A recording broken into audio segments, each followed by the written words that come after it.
kasih Pak Gubernur. Assalamualaikum warahmatullahi wabarakatuh.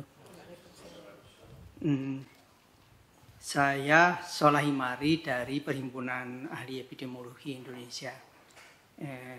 Tinggalnya di Pamulung tapi kantornya di Jakarta. Jadi nambah penduduk di siang hari, malam hari kurang gitu.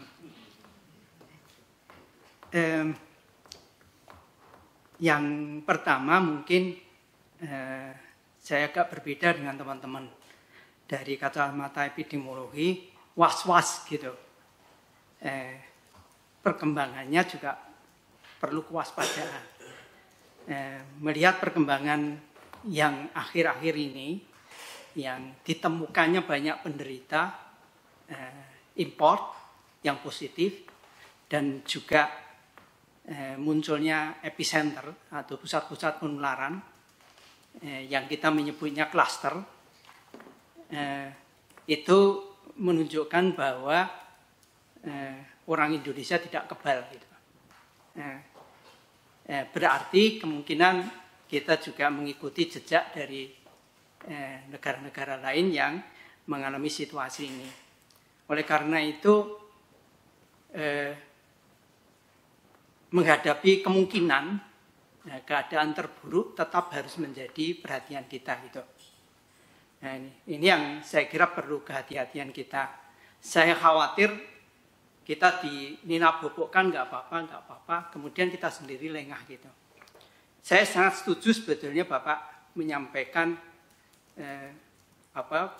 kewaspadaan tinggi perlu dilakukan. Dan biasanya pengalaman saya menghadapi SARS, menghadapi flu burung, mesti dari banyak orang yang akan mencemooh kita.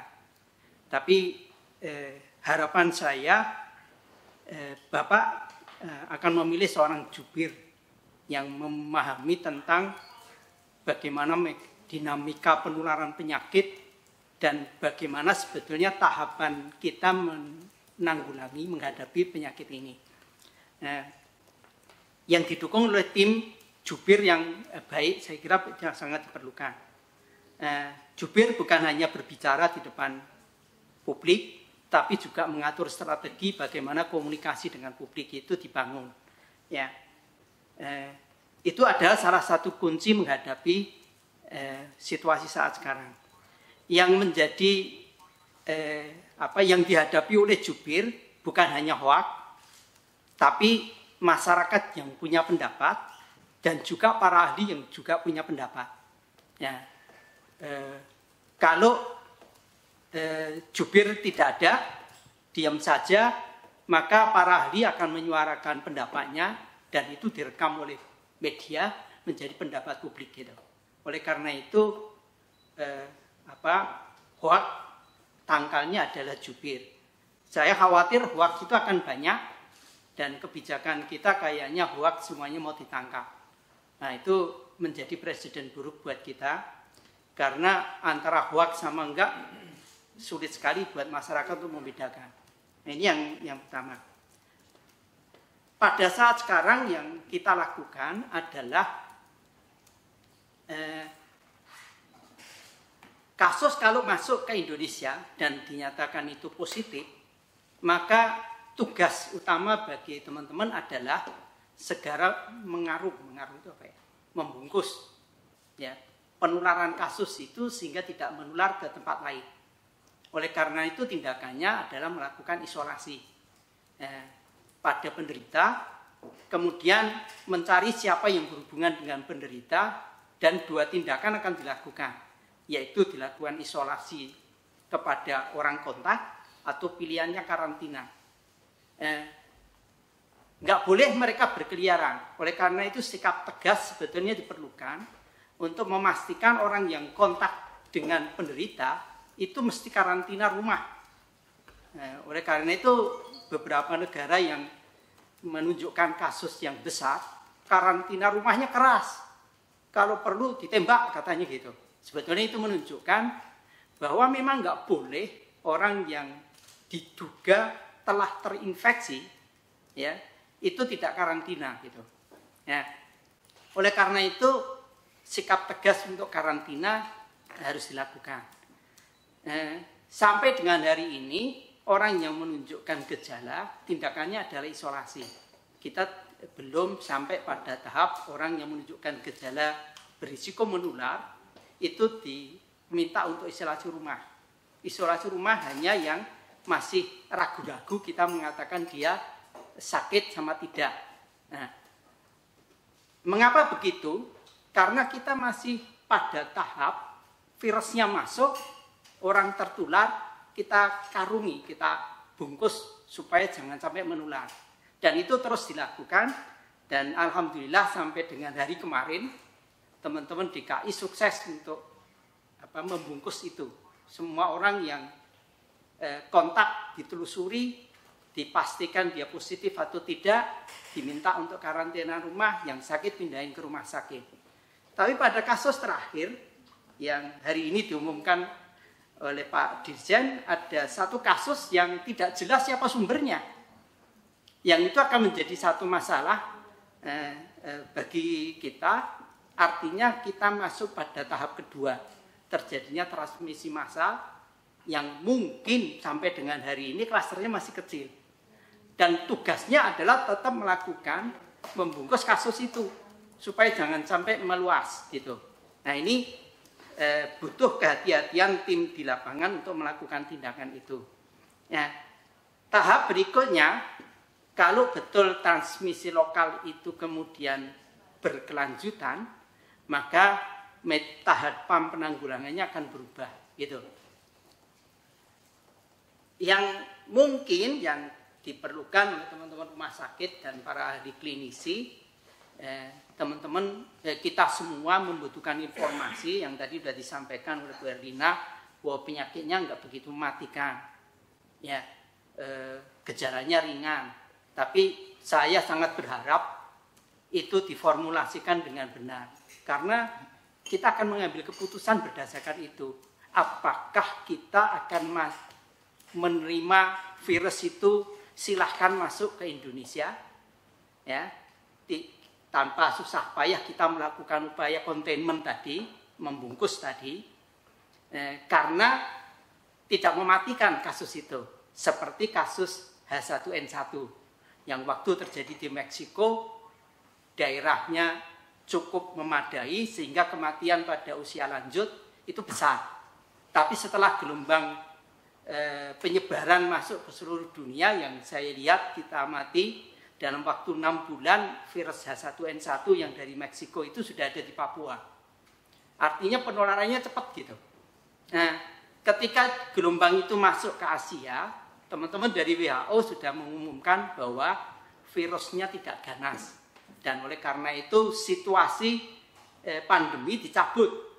Nah, kita berharap kejadian ini seperti ini gitu. Tapi data yang ada di teman-teman WHO belum membuktikan itu gitu. Jadi kita masih perlu berhati-hati, Ibu. Oh, betul, ya. Pak. Saya Ya. bukan mengatakan ini kita sepelekan, tapi tetap waspada. Hanya saja jangan panik karena tingkat kesembuhannya tinggi. Oke. Ya, jadi harapan saya sikap tegas tadi penting, ya. Tetapi kita memang perlu berhati-hati. Saya mengatakan berkali-kali jubirnya itu sangat penting karena kita meminta waspada tinggi tapi jangan timbul panikan gitu kan. Betul. Nah, kalau tidak diingatkan nanti malah kita lengah. Nah, tapi kalau diingatkan kita dikatakan menakut-nakuti. Nah, ini keahlian para ahli promosi kesehatan untuk mengemas itu. Ya. Ada beberapa hal yang saya sangat berharap menjadi perhatian kita. Risiko yang besar penularan penyakit ini pertama adalah pada teman-teman petugas kesehatan. Kami dalam seminggu terakhir melakukan review, ternyata teman-teman kita di puskesmas hari ini kan sebagai prajurit yang mendapat trainingnya kurang banyak, waktunya nggak cukup kita melakukan training, sehingga training yang dilakukan adalah komunikasi WhatsApp, buat pedoman, kemudian dilakukan tindakan. Nah, tentu risikonya menjadi besar karena mereka berhadapan dengan penderita. Oleh karena itu perhatian terhadap kecukupan APD buat mereka menjadi penting. Yang kedua, SOP buat mereka, buat teman-teman ini, mohon sangat diperhatikan dan betul-betul dikuasai oleh teman-teman. Nah, yang ketiga, yang ternyata dari review kemarin kita luput, yaitu memantau kesehatan mereka. Ya, artinya orang yang berhadapan ini, kami itu kalau ada di dalam tim, mengirim tim investigasi, maka saya tiap hari mesti nelpon ke setiap anggota. Halo, kamu ada di mana? Di pasar. Oh, berarti sehat. Itu sampai 14 hari saya harus lakukan kepada tim saya. Karena risikonya buat dia, walaupun tim investigasi, itu penting gitu. Nah, tim kesehatan dipantau termasuk yang di rumah sakit. Bu Rina kemarin saya sowan ke beliau. Lengah dalam memantau kesehatan kita sendiri gitu. Artinya tugas kita itu hasilnya ada. Nanti kalau kalian demam lapor ke saya loh. Oh enggak gitu. Metodenya adalah kalian bekerja tiap hari harus menuliskan berapa suhu kalian gitu. Nah, RSPI lakukan itu. Jadi setiap dia jaga, maka dia harus memasukkan datanya. Artinya dia berhati-hati risiko penularan terhadap dirinya. Petugas kesehatan yang sakit menjadi mesin penular yang berbahaya. Oleh karena itu, hati-hati sekali dengan risiko penularan pada petugas kita. Ya. Tentang menutup sekolah atau bahkan menutup kantor, kemungkinan waktunya nanti ada. Ya. Artinya hari ini jangan ditutup dulu kemungkinan itu. Nah, kita meminta semua kemungkinan bisa terjadi, termasuk memaksa semua orang harus berada di rumah. Mumpung nanti masuk bulan puasa, banyaklah berzikir di rumah. Ya, kan bisa begitu kan? Itu ahli jubir tadi menjadi penting mencari situasi yang tepat untuk mengatakan kalian berada di rumah banyak ngaji, ya gitu bisa. Ya. Tapi kemungkinan itu tetap dibuka gitu. Dan hari ini bisa di-share kepada para ahli, siap-siap kalau itu mungkin terjadi. Ya. Kalau itu diumumkan sekarang kepada masyarakat, saya yakin itu dicemooh. Bahkan oleh para ahli pun akan dicemooh gitu. Tapi kemungkinan itu akan terjadi dan saya kira kita siap dengan menghadapi kemungkinan itu. Kalau kita tidak siap, hari ini kita tidak siapkan gitu. Nah, itu yang saya kira kita perlu berhati-hati dengan itu. Ya, yang terakhir kita berharap kemarin diskusi di tim di Kementerian Kesehatan, berharap kita bisa melewati gelombang itu seperti pada hari ini sampai masuk pada musim panas. Harapannya Tuhan bantu kita dengan suhu panas bumi Indonesia sehingga penularan ke daerah Katulistiwa bisa berhenti gitu. Tapi kita tetap harus mengantisipasi berbagai kemungkinan. Saya kira itu Pak Gubernur. Terima kasih. Terima kasih Bapak Ibu sekalian. Terima kasih sekali. Banyak sekali yang kita dengar dan tadi memang izin Pak direkam supaya kita juga bisa nanti kalau perlu reflect lagi itu mendapatkan. Tentu catatan kertas manfaat, tapi kalau catatan begini bisa digest lebih panjang. Kami memang melihat begini, kenapa tadi saya mengatakan di awal bahwa kita memprioritaskan kesehatan atau keselamatan warga over yang lain. Karena begini, kami lihat memang kalau dengar data seperti disampaikan tadi bahwa tingkat apa istilahnya mortality atau fatality mortalitas itu 3% ya. Case fatality rate itu 3%, artinya kan kecil kan sebetulnya kalau bicara persentase. Tapi kami melihat memang seperti Bapak Ibu tadi sampaikan, ada unsur klinisnya, ada unsur psikologisnya, ada unsur ekonomisnya, ada unsur politiknya. Jadi memang multi aspek. Nah, cuman kita itu melihat Kalau lihat kena, alhamdulillah 97%, mungkin 92% bisa sembuh. So, alhamdulillah. Tapi kalau bisa jangan kena gitu lah. Kan kalau bisa jangan kena gitu. Artinya langkah yang kita lakukan itu sebaiknya memang langkah untuk tidak terjadi penyebaran. Betul ya? Tidak penyebaran, measure itu harus dilakukan. Nah, jadi kami boleh pasang.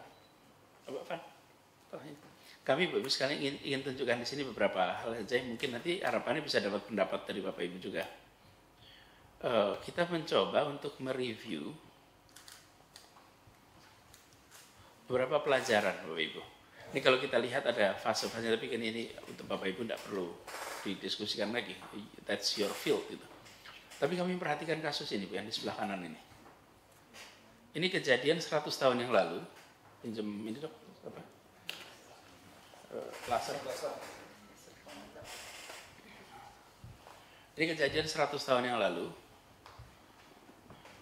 antara Philadelphia dan St. Louis. Oke. Pada itu terjadi flu pandemic 1918. Spanish flu. Yes, Spanish flu. Yang menarik, Philadelphia itu tidak melakukan pembatasan. Sementara St. Louis melakukan pembatasan atas acara-acara besar.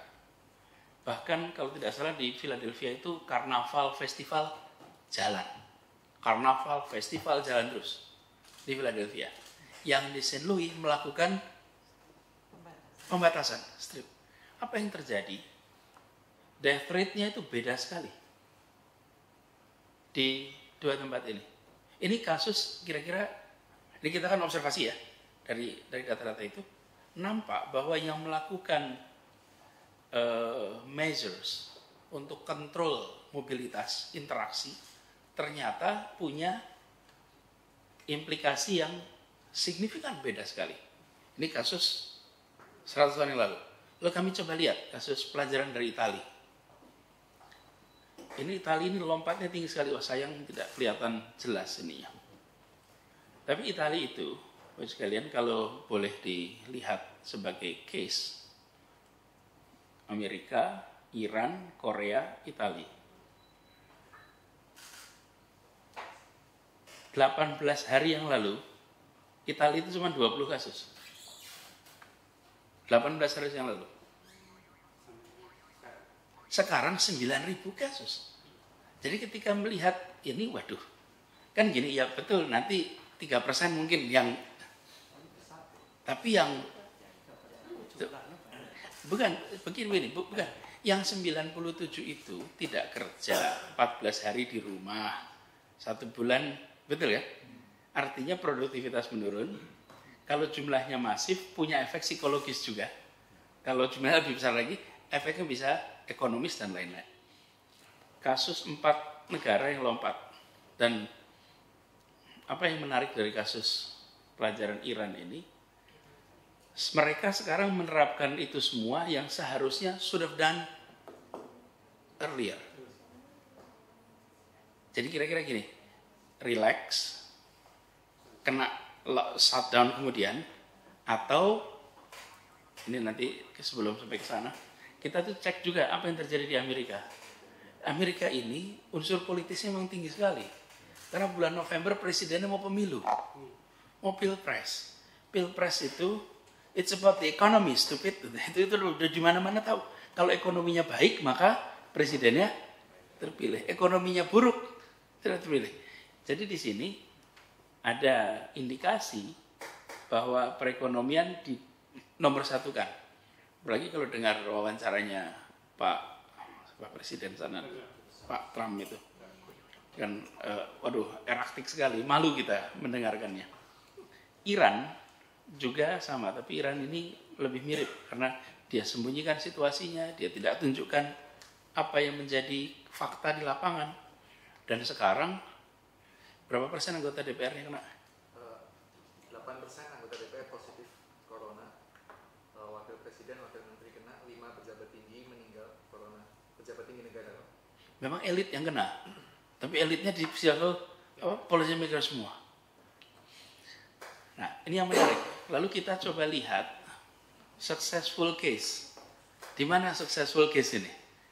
Di Singapura, di Vietnam, di Selandia Baru. Yang Vietnam agak brutal. Mungkin karena di sana bukan pemerintah demokratis, terbuka, jadi bisa dimasukkan ke karantina militer untuk orang-orang yang terkena. Tapi pesan pertamanya ini,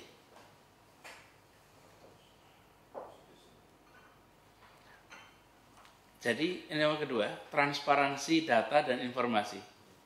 Itu ternyata dari kasus 3 ini, itu menjadi key. Karena ketika transparan, lalu orang tahu siapa kena, siapa pernah berinteraksi, lalu bisa secara voluntary melakukan testing, karena dia tahu yang kena si A, si B, si C.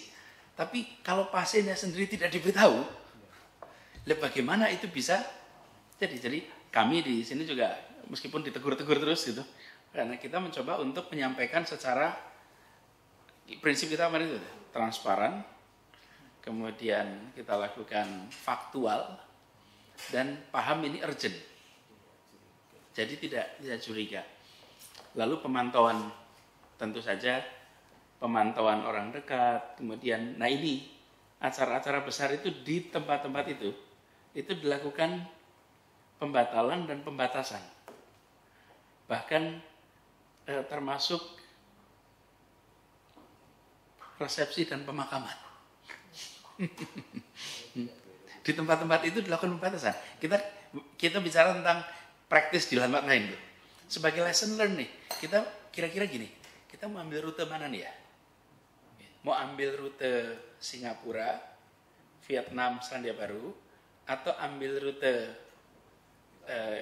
Itali, atau ambil rute, ini kan rute semuanya, yang nanti potensi plus minusnya. Nah, jadi kenapa kali itu kami mengundang juga Bapak Ibu sekalian, itu harapannya kita bisa mendapatkan pandangan juga. Tadi sudah mendengar kita semua pandangannya. Dan panik yang terjadi ini juga menarik. Kami interaksi dengan masyarakat yang terlihat itu yang punya purchasing power tinggi.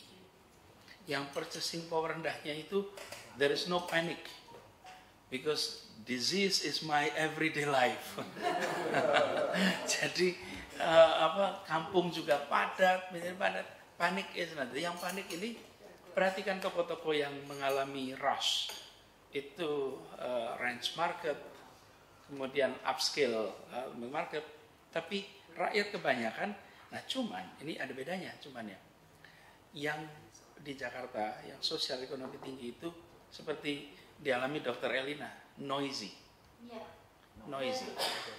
jempolnya tuh aktifnya luar biasa di WA maupun di sosial media, sehingga memiliki eko yang banyak. Nah kami itu beruntung di DKI ini, karena DKI itu selalu diramaikan Pak, sehingga kami ini punya pengalaman mana kenyataan, mana percakapan. Ini di DKI kita bisa mana percakapan, mana kenyataan. Percakapan tak selalu mencerminkan kenyataan. Percakapan di Jakarta itu bambu bisa jadi percakapan berhari-hari, tapi air bersih yang minim gak pernah jadi percakapan.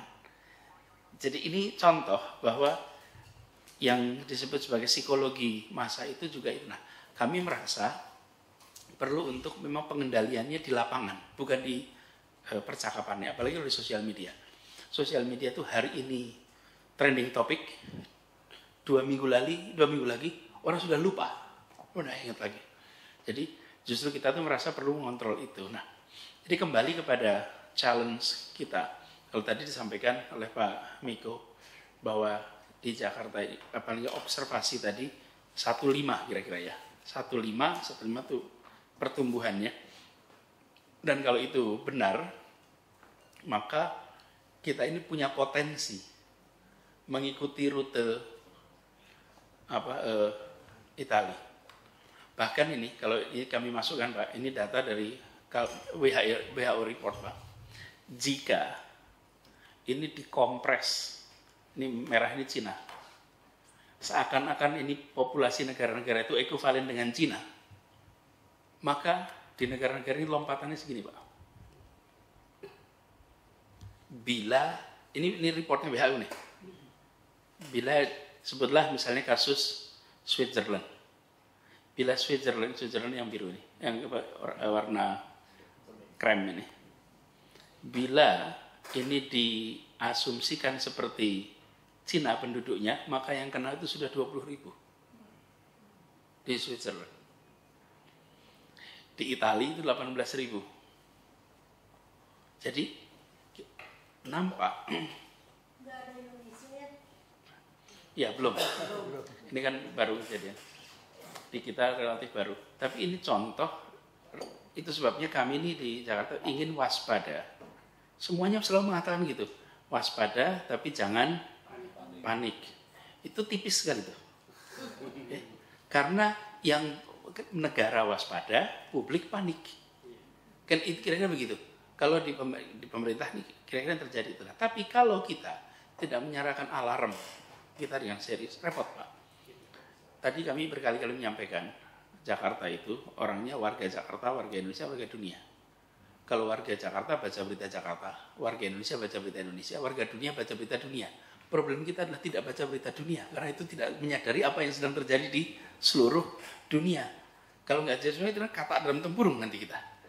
Merasa everything is okay, this is yes curable, tapi sebelum itu cured, ongkosnya mahal. Karena itu sesungguhnya ada kecenderungan memang lebih konservatif, dan kalau lihat di dunia belum ada tanda-tanda plateauing sampai dengan sekarang. Dunia ya, Cina sudah mengalami plateauing, Singapura sudah mengalami plateauing, tapi Cina dan Singapura mengalami plateauing itu setelah mereka menerapkan semua measure untuk mengontrol pergerakan penduduk. Kalau mereka tidak melakukan pengontrolan atas pergerakan penduduk, itu akan terus naik.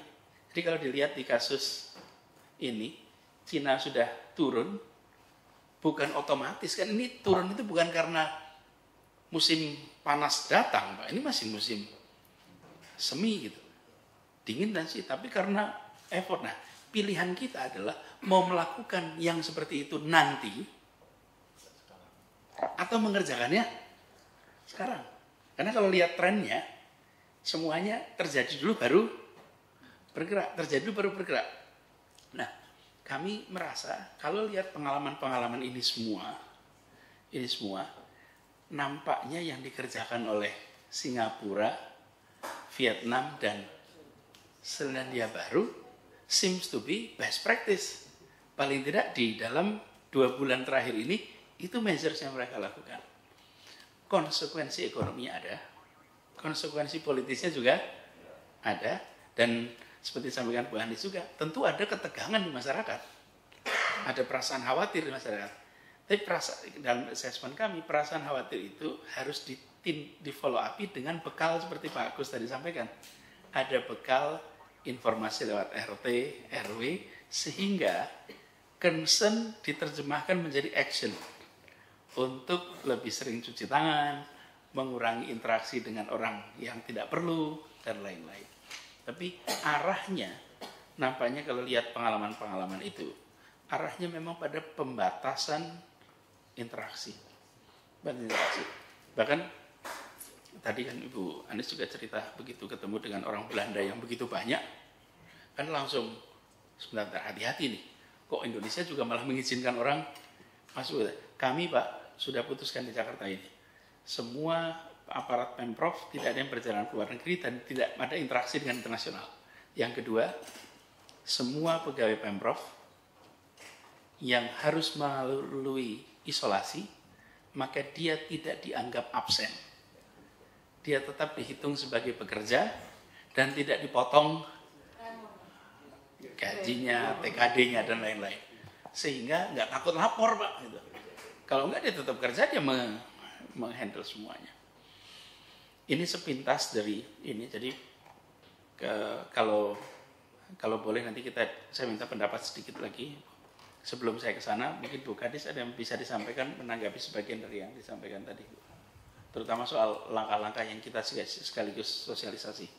Ya, terima kasih Pak Gubernur, mohon izin. Jadi tadi yang disampaikan oleh Bapak Ibu sekalian, beberapa memang kita sudah lakukan. Ternyata memang tadi masukan dari Pak Gus saya anggap positif, kurang mungkin ya untuk ke rumah sakit. Sebenarnya sudah berkali-kali, tapi ternyata tidak sampai di ujung tombak layanan di IGD-nya rumah sakit. Karena biasanya rumah sakit swasta kalau mengirimkan tim yang kita undang itu bukan di tim IGD. Jadi ini bisa catatan kita untuk kita nanti ditambahkan. Kemudian yang kedua, skenario untuk penyiapan rumah sakit sudah kita pikirkan. Jadi memang penetapan 3 rumah sakit sebagai rumah sakit rujukan itu Kemenkes. Kemudian langkah berikutnya kita menyiapkan rumah sakit rujukan, penambahan rumah sakit rujukan, ada 8 rumah sakit rujukan. Sedang proses menunggu SK Menteri, sampai dengan sekarang belum. Meskipun SK Menteri belum keluar, kami sudah menerima untuk RSUD kita. Tapi untuk yang lain kita belum bisa punya nilai paksa. Skenario ketiga adalah saya sudah mulai gerilya mencari rumah sakit swasta. Betul, karena saya dapat masukan juga dari beberapa kolega, pasiennya nggak mau dirujuk ke rumah sakit pemerintah.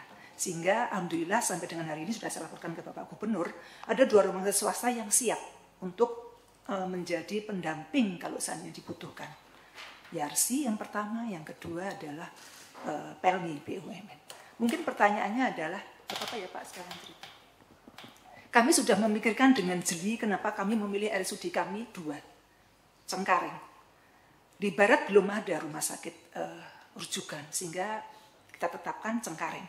Kebetulan alhamdulillah ada bangunan baru yang terpisah, sehingga flow-nya tuh bisa terjaga. Yang kedua, Selatan juga belum ada, sehingga saya pilih Pasar Minggu. Meskipun dengan kapasitas tempat tidur yang tidak banyak, tapi bisa membantu mengurai kepenuhan yang ada di Bu Erlina. Saya berharap nanti Pak Menteri segera memutuskan sehingga rumah sakit yang sudah dipilih oleh Kemenkes juga siap untuk menerima rujukan. Ada hal yang mungkin belum sempat saya laporkan secara detail kepada Bapak Gubernur. Kita harus mempunyai skenario untuk tadi seperti Pak Solah sampaikan. Saya berpikir Pak 3 tim. Tim pertama adalah bekerja 2 minggu pertama mungkin. Dalam arti kita butuh mungkin sedikit jeda sehingga tim yang sudah bekerja kemarin-kemarin tuh ada sedikit jeda dulu. Sambil ada tim baru lagi yang menggantikan. Dan tentu ini bukan masalah kecil. Resources kami sudah sangat banyak turun ke lapangan. Kesulitan kita adalah kami tidak mendapatkan data yang cukup memadai sehingga untuk cepat mengambil keputusan memutuskan rantai penularan. Pada saat data tidak kita terima dengan jelas, bagaimana kami bisa memitigasi dengan cepat seperti yang teorinya Pak Solah tadi ya, Pak Miko tadi. Jadi kami butuh data dengan cepat sehingga membungkus tadi, melokalisir tadi dengan cepat kita lakukan. Jadi tentu mohon ini bisa sama-sama dibantu sehingga kita bisa cepat untuk melokalisir. Tim-tim tadi kami membutuhkan dampingan dari Pak Miko yang punya mahasiswa epidemiolog, Bu Erlina yang mempunyai para klinisi, sehingga tim kita yang sudah kecapean. Saya tuh sampai melihat tim yang di RSPI dan di Bu Erlina sendiri juga kasihan sekali, itu bisa tergantikan sementara sehingga tim baru bisa masuk. Jadi izinkan nanti seandainya nanti kita butuhkan, Jakarta memanggil. Gitu Pak kira-kira, terima kasih. Pak Gubernur. Ya, saya sudah lama bekerja dengan Bu Widi dan sangat percaya tentang penyelidikan epidemiologinya. Cuman menurut saya ini ada terkendala. Apalagi saya membaca ini kan best practice yang mungkin kita bisa tiru. Tapi coba kita lihat di nomor 2, transparansi data dan informasi. Nah ini menjadi kendala. Saya sudah berdiskusi dengan Bu Widi berulang-ulang, itu buat kami di tim kesehatan juga bermasalah. Di mana kami tidak tahu status pasien kami itu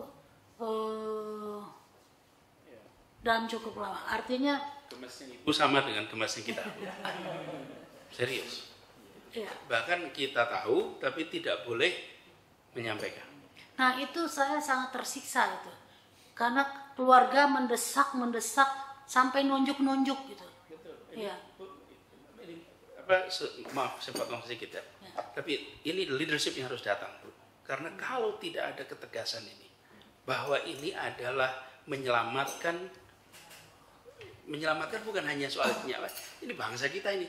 Kalau kita, dan transparansi soal seperti ini sebetulnya no big deal. Saya itu khawatir, saya beberapa kali berisu dengan di kabinet dan lain kita berbicara. Saya menyampaikan beberapa kali yang intinya tahan dulu narang. Yang wilayah kita ini wilayah Jakarta nih. Jadi kalau mendengar ini semua, tampaknya ada beberapa. Nomor satu, bagaimanapun juga kita harus mengendalikan interaksi, terutama karena ini masuknya internasional. Satu, pembatasan untuk kegiatan-kegiatan yang melibatkan dunia internasional, apalagi dari negara-negara yang Berjangkit. punya catatan ini. Lalu yang kedua, tadi disampaikan juga Pak Miko menyampaikan bahwa sudah muncul pergerakan internal yang bukan hanya dari luar. Tadi malah datanya ya Bu Arti, ada angkanya itu berapa persen? Jadi kalau yang Ini yang tidak melakukan perjalanan itu 29%. 29,87% itu tidak ada riwayat perjalanan. Satu hampir sepertiga ini angka itu. Jadi artinya kita pun sudah harus yang langkah kedua mengendalikan interaksi di dalam. Tapi ada catatan menarik tadi disampaikan oleh Bu Erlina bahwa ketika interaksi itu interaksi yang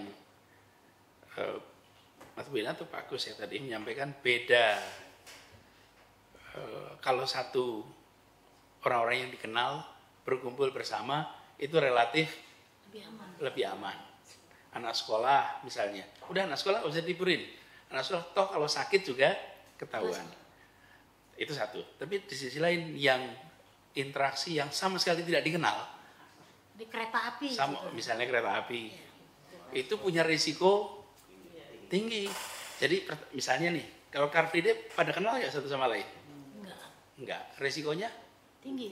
tinggi. Baiknya Tutup.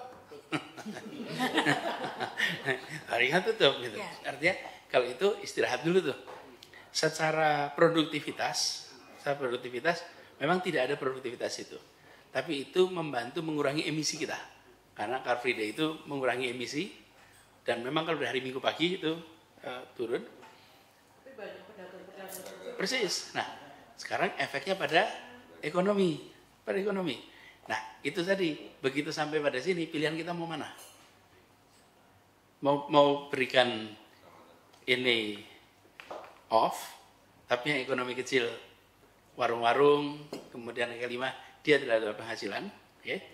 Atau mereka tetap ada penghasilan, tapi potensi penularannya tinggi.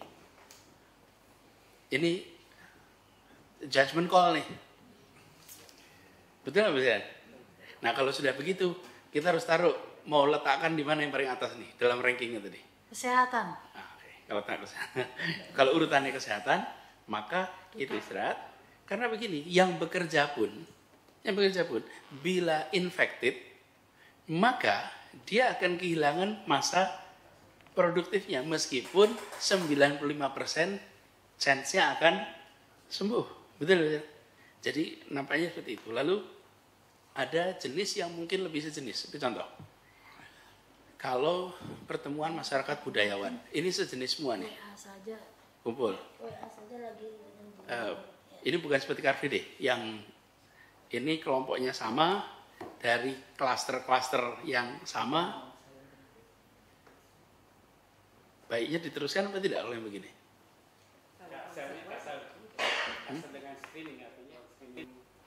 Nah, tapi kalau jumlahnya 200.000 gimana? Nggak mungkin screening. Ya, saya rasa sih kita harus konsekuen saja. Kalau memang demikian, meskipun budaya satu profesi kata-kata, tapi kan datang dari berbagai. Dari mana-mana, betul. Sulit juga kita. Ya, memang di situ letak isinya. Kalau memang itu, maka dianjurkan untuk off. kita ini. Tadi ada yang disampaikan juga begini, bila jumlahnya sedikit, maka orangnya yang diisolasi. Bila kasusnya banyak, maka populasinya yang dikendalikan. Ini salah satu problem di kita adalah ketika kita menganjurkan, jangan pergi ke tempat yang orang banyak berkumpul. Jangan, itu tingkat tawakalnya itu tinggi sekali, Pak. Jadi udahlah, bismillah, nanti insya Allah aman. Gitu. Itu mengendalikan, melarangnya, itu hampir sulit. Jadi misalnya kalau saya katakan gini, kalau kita mengatakan bahwa harus hati-hati, maka Car Free Day kita umumkan yang sakit jangan datang, itu less likely datang. Harus Car Free Day yang tidak ada. Kalau Car Free Day tidak ada, maka baru tidak datang. Di Iran sampai sholat Jumat ditiadakan. Kenapa? Sholat Jumat di Iran ditiadakan. Iya, di Iran ditiadakan ya. Mudah-mudahan kita tidak sampai ke situ ya. Karena pada sejumlah kasus tertentu itu harus diambil. Jadi karena itu sudah akan menurunkan kemungkinan epidemi atau wabahnya menjalar lebih banyak begitu. Nah, saya hanya melanjutkan. Saya nggak tahu kontak tracingnya seperti apa begitu. Jadi yang 27 kasus harus diidentifikasi apakah ada kontak di luar klaster yang terbatas begitu. Kalau ada di luar klaster yang terbatas, maka ya artinya ada batas-batas populasi. Dan yang kedua,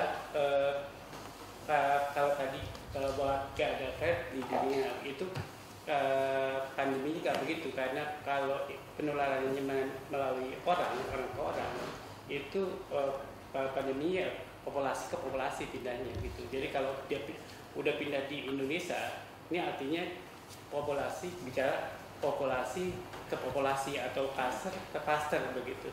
Nah, kalau ada cluster yang sudah ke atau kasus yang sudah ke populasi umum atau ke angkutan kereta, kemudian ke angkutan bus umum, maka bus umum itu harusnya disterilisasi begitu. Itu iya. Melakukannya, alatnya aja dari Pak Kusri tadi kalibrasi itu, ya, betul. Meriksanya. Ya, artinya kita harus bicara sumber daya yang ada gitu. Menurut saya sedikit Pak Miko, ini yang menarik di kasus Cina itu karena dia melakukan isolasi seluruh kawasan Wuhan itu tutup, lockdown. Provinsi tutup dan kira-kiranya ya udahlah ongkosnya di Wuhan saja gitu. Kira-kira tidak usah ke tempat lain. Kita di Jakarta ini salah satu tantangan kita adalah karena penduduknya luar biasa, luar biasa banyak sekali. Jadi kita sulit untuk sekedar kalau itu keputusannya harus pemerintah pusat. Kami di Jakarta tidak bisa nutup border, nggak bisa. Kalau pemerintah pusat tidak bisa lakukan. Lalu ada satu temuan tim kita di sini, Pak. Boleh dong dimatiin lampu atasnya? Tidak tinggal. Jadi mayoritas pasien yang ada itu tidak tinggal di daerah kumuh. Jadi memang ini. Itu pasien saya orang kaya ngomong. Ya, karena itu ini ya demanding ya.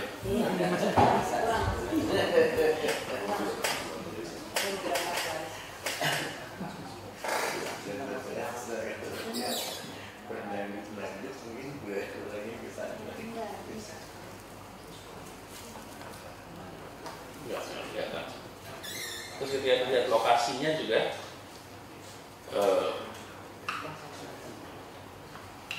konsentrasi memang di selatan kasusnya. Lalu ini Bu Harti yang melakukan studinya. Ini resiko terbesar itu ada di sini, KRL.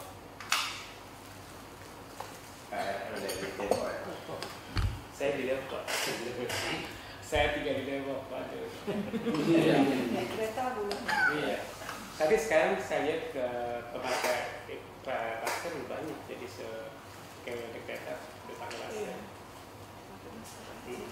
Ya. Ya. Jakarta Timur. Ini bagus sekali, makanya kalau lihat ini semua, tentu kita coba di Jakarta mungkin mengarah kepada ini, mengarahnya pada ini. Karena kalau kita lihat tempat-tempat lain, ujungnya juga harus melakukan ini. Tinggal pilihan yang mau dilakukan di awal atau nunggu spike terus baru diterapkan.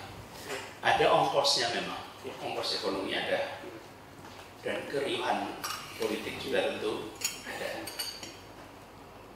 Karena itu menyampaikan Jakarta genting saja ramai, Pak. Tapi lebih baik kita alert daripada saya tidak bisa membayangkan kerumitan bila kita mengalami ini sebetulnya 4.300 case, Pak. Yang ini 660, cuma karena skala itu jadi kelihatannya agak sama. Ini 4.300, ini 663. Tapi sama, ini hitungannya. Ini 27 Februari, ini 6 Maret. Jadi dalam waktu 10 hari. 10 hari lompat begitu. Lalu di Amerika itu 2 Maret sampai ke 8 Maret, 6 hari.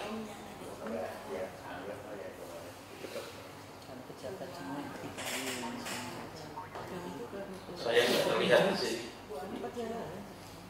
Ini Itali, itu tanggal di sini 29 Februari, di sini tanggal 7 Februari sudah 7.900.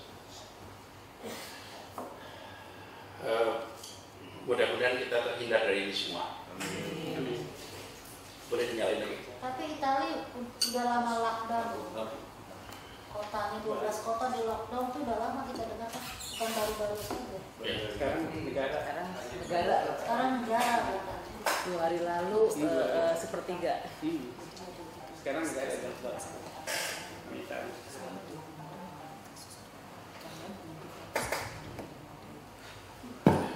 Jadi Bu Widya tadi barusan menambahkan bahwa semua kasusnya sudah ada petanya itu nyambung ke peristiwa yang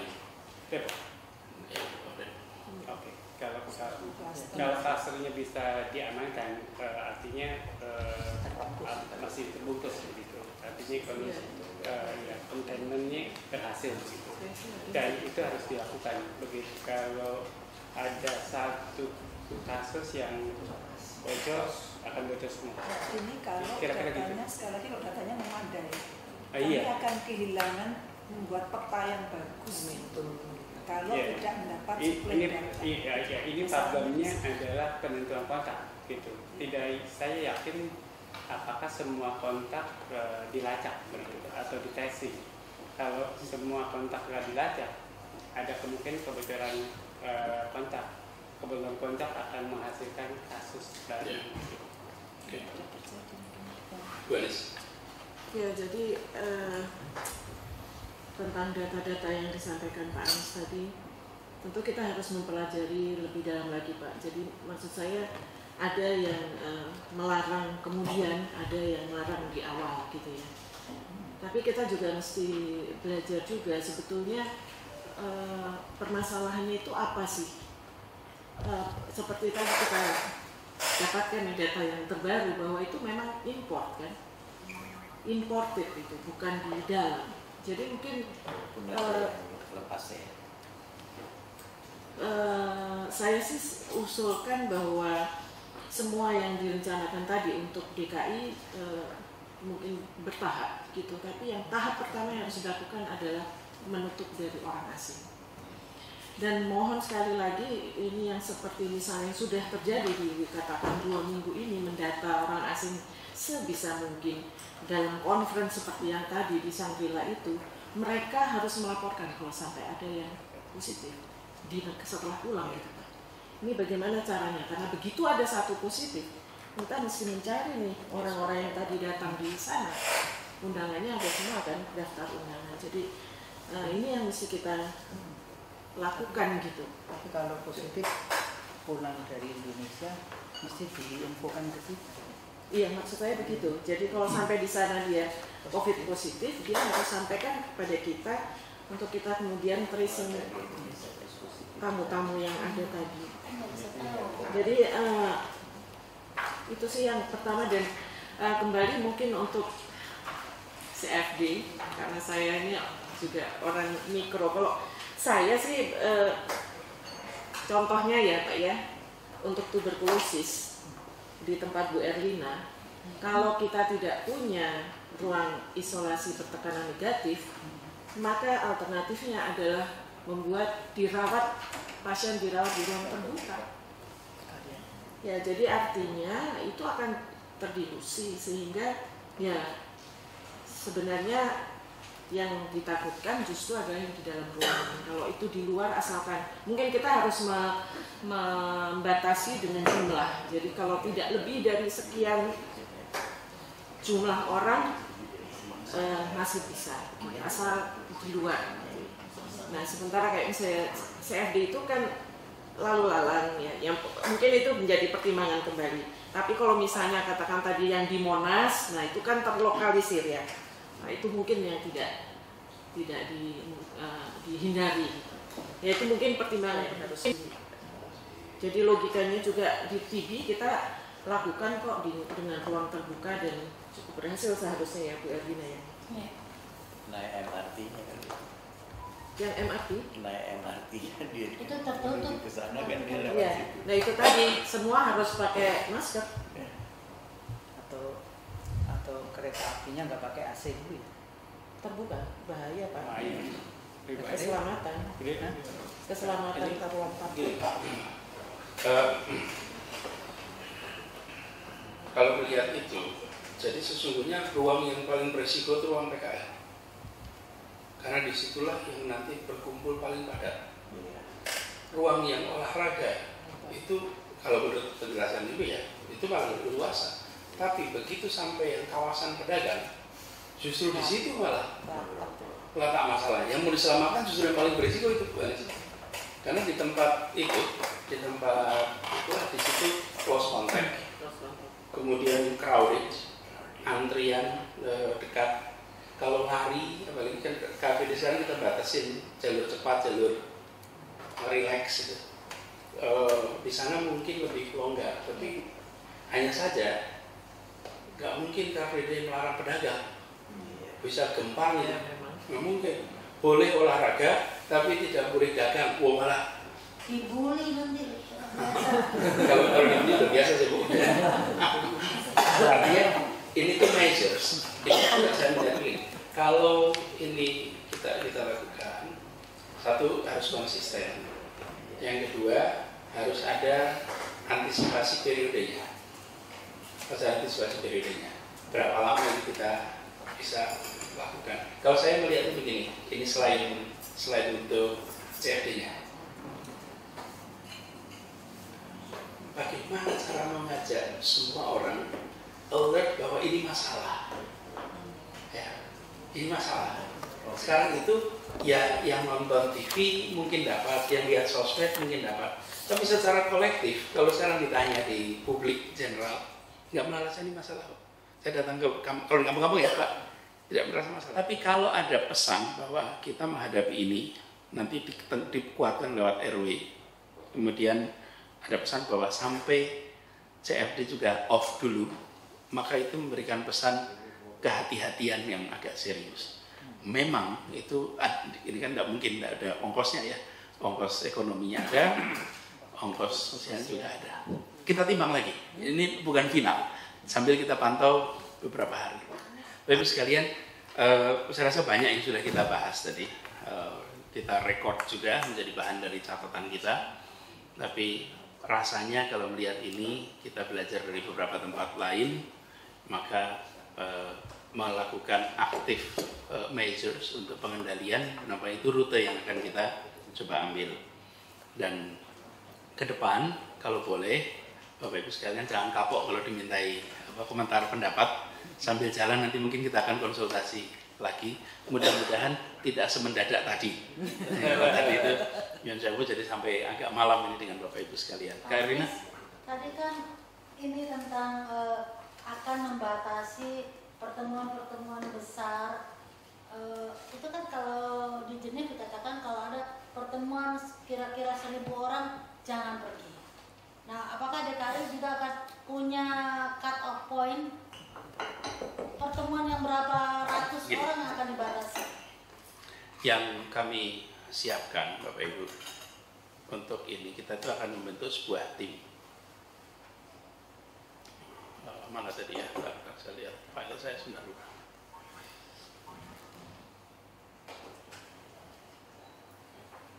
Bukan ini. Oh ya, betul. Jadi kita ini akan berencana membentuk sebuah tim supaya fair. Tim ini adalah tim review perizinan untuk kegiatan-kegiatan yang ada di ibu kota. Nanti tim ini outputnya begini, ditunda, dilanjutkan dengan syarat atau tidak diberi izin. Outputnya. Jadi kalau ada permintaan datang, lalu nanti dia akan perhatikan rasio kepadatan, jumlah dan asal peserta, asal pengisi, setting dan layout dan lain-lain. Lalu nanti oleh timnya review, oleh tim ini kemudian diputuskan apakah diizinkan dengan syarat atau ditunda atau sama sekali tidak diberi izin.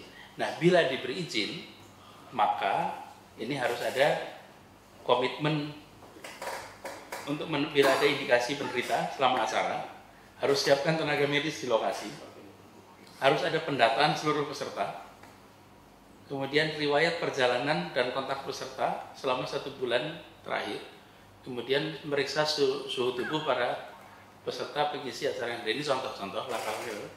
Lalu mendeteksi bila ada gejala ini, mereka yang kurang sehat agar tidak mengikuti acara, kemudian mensosialisasikan larangan hadir bagi orang dalam pemantauan dengan gejala seperti ini. Lalu pastikan ada tempat cuci tangan, hand sanitizer dan lain-lain. Jadi kami tidak mau begini, lock out, betul-betul tutup, nggak bijak juga. Tapi ya sekarang saja sudah luar biasa.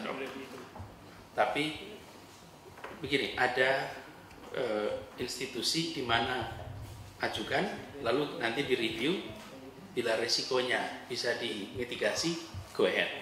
Bila resikonya tinggi, belum. Ini dalam final. Dari luar negeri, pembicara dari luar negeri boleh atau masuk? Ini kan masuk di sini, jadi diajukan aja dulu.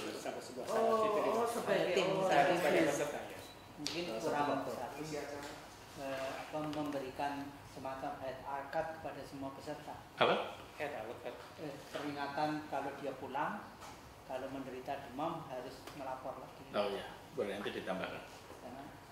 Ini berapa hari setelah? harus begini, harus disebutkan di sini pesertanya dan asal pesertanya. Semuanya. Jadi ketika mengajukan izin itu harus dijelaskan itu semua. Termasuk rasio kepadatannya. Karena saya sampaikan Pak Pusat, kalau 20 cm sananya konser semua orang berdiri, ya sudah. Ya. Tapi insya Allah ini measure-measure diambil. Jadi tidak ingin juga kita secara sekonyong-konyong mengatakan semuanya tutup, itu tidak bijak.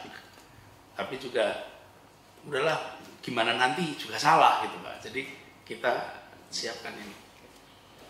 Cuman ada kegiatan-kegiatan yang rutin Pak, yang di situ kita harus putuskan.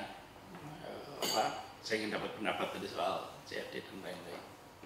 Insya Allah nanti dalam 1-2 hari ini akan keluar. Tadi saya melihat di TV Pak JK menyarankan untuk membersihkan masjid setiap hari dengan disinfektan dan sebagainya. Mungkin itu perlu dimasukkan juga untuk peringatan. Terutama sebelum Jumat. Ya. Sebetulnya juga ya mukena. Mukena itu Enggak, lebih baik bawa sendiri. iya, Karena kan baik bawa anjurannya sendiri, kan ya. sajadah bawa sendiri, mukena bawa sendiri. Ya. Daripada kayak ini kan nggak bisa Jumat. Lalu kurangi cipika-cipiki. Iya. Jadi Nggak pernah ganti. kenapa? Sajadahnya nggak pernah ganti. Iya. Tapi kalau dipakai sendiri nggak apa-apa Pak. Jadi personal.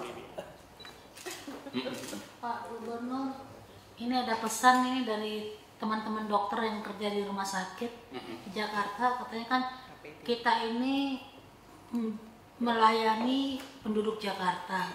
Tolong disampaikan kepada Pak Gubernur juga bisa membantu penyediaan APD. Itu juga jadi. Ya. Nanti diatur Bu Kadis. Kita baru tadi sore juga kita bicarakan ini, kita siapkan juga alokasi anggaran yang cukup supaya bisa ke sini. Berapa tadi ya? 54 miliar kita alokasikan. Mudah-mudahan tidak perlu spending, tapi paling tidak kita udah pasok di situ 54 miliar untuk action. Tapi intinya jangan kita kalah cepat dengan penyakitnya, jangan kalah cepat dengan penularannya. Bapak Ibu sekalian saya hormati, banyak yang kita bahas tadi di sini. Terima kasih sekali atas kehadiran Bapak Ibu sekalian, dan we'll keep in touch, saling mengabarkan bila ada update, ada pandangan, dan harapannya nanti kita semua bisa mengambil langkah-langkah menyelamatkan Jakarta dari penularan global ini. Begitu kami akhiri pertemuan ini. Terima kasih. Assalamualaikum warahmatullahi wabarakatuh. Boleh foto ya Pak? Ya boleh. Bu Anies, Bapaknya Pak Anies. sama bukti kepadekan Pak.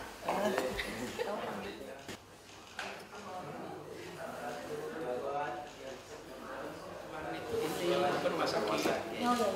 Pimpinan rumah sakit.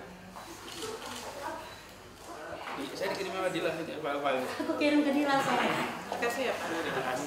Terima kasih.